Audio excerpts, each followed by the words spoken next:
Okay guys, let's see. Let's make that a little bit smaller. I was thinking that as an extra project, things to do at home, you could do a botanical drawing, painting, and you just go out into your yard and you grab some flower. I have these really weird flowers. I have weird flowers in my yard. And I thought those would be kind of fun to draw. So the first thing I'm going to do is draw this. So go out in your yard, pick a flower, come back, and I'll show you how I draw mine out. Okay, so the paper that I have, I just have the drawing paper, but you could use the watercolor paper.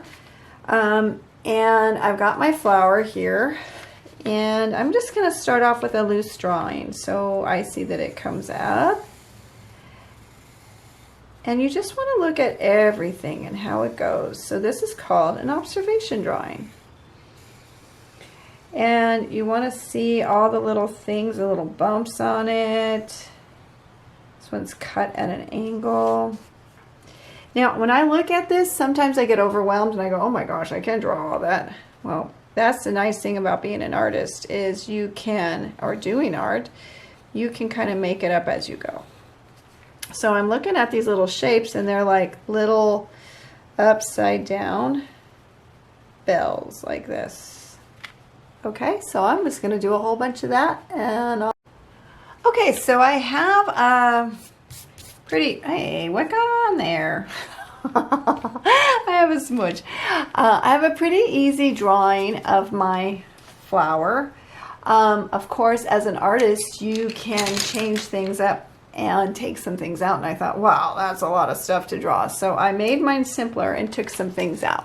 Okay, now I've got my watercolor pencils here, and I'm going to use mostly watercolor pencil, and I don't know if I'm going to be able to get these exact colors, but I'm going to use those as inspiration. So I know I need orange, and let's see, I know I'm going to need some yellow. These are going to mix. I'm going to need some brown for some shading.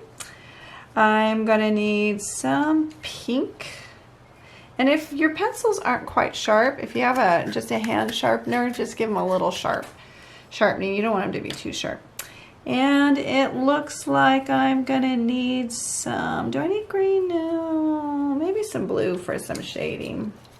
I do like the blue for the shading.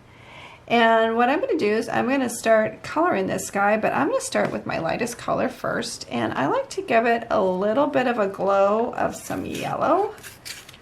So and you're going to have to decide how yours is going to be. So I'm going to put the yellow on my flowers first. And then I'm going to add other colors on top. Go ahead, get your pencils and start coloring yours.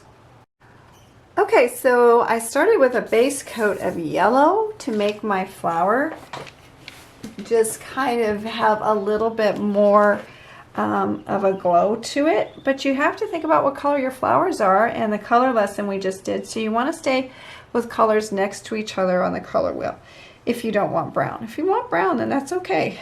Jump around. So I know on the tips of mine now I can add my orange. I'm going to add some orange on here. I go all around. So add your next color.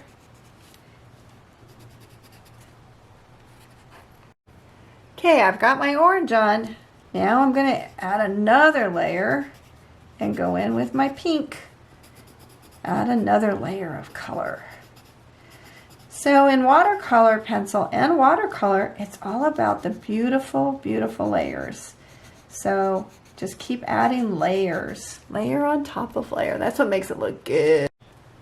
Okay, so now I've added a layer of pink. So now I have yellow, orange, pink. Those are all on the same side of the color wheel. Pink is in the red family, so I've got those colors. And now I'm going to start adding some shadows just on one side with my brown. Okay, so now comes the fun part. We're going to put some water on this guy. And we have to be really careful. Just use the tip of your brush with the water, and you're just slowly going to blend those colors with the tip, holding your brush straight up and down, because when you paint your flower, however your flower is, and yours isn't going to look like mine, you want to just use the tip and blend those. Okay, just blend those colors. You get the idea. Okay guys, so I have it all painted, and now what I want to do is I want to outline things, and this step of course is optional. The whole thing is optional, but I'm going to outline. I have a Sharpie and I have a regular ballpoint pen. Test them on my paper here, and that one will smear just a little bit. And this one's a little bit thicker, but it won't smear. So you have to make a decision which one you like. So what I'm going to do is I'm going to go around and just outline everything now with the ballpoint pen. I'll show you in just a minute. Okay friends, so I outlined the whole thing with this ballpoint pen. You can use the Sharpie if you like. And I noticed that it kind of cut in and cut out, which it kind of stopped and started, which I liked even more because it made it look more natural and organic. And then wherever I wanted there to be a little shadow area, I just added a little bit of extra lines, and that way it gives it a little more of that 3D form look. So play around with it, and I'd love it, love it if you show them to me. Do some drawings. Went out to the yard and got another one. Got another flower. This guy, hi everybody, I was thinking about getting my portrait done. So, and the botanical drawings, they're all different. Everybody's got their own style. So just enjoy playing around with it. Okay, thanks.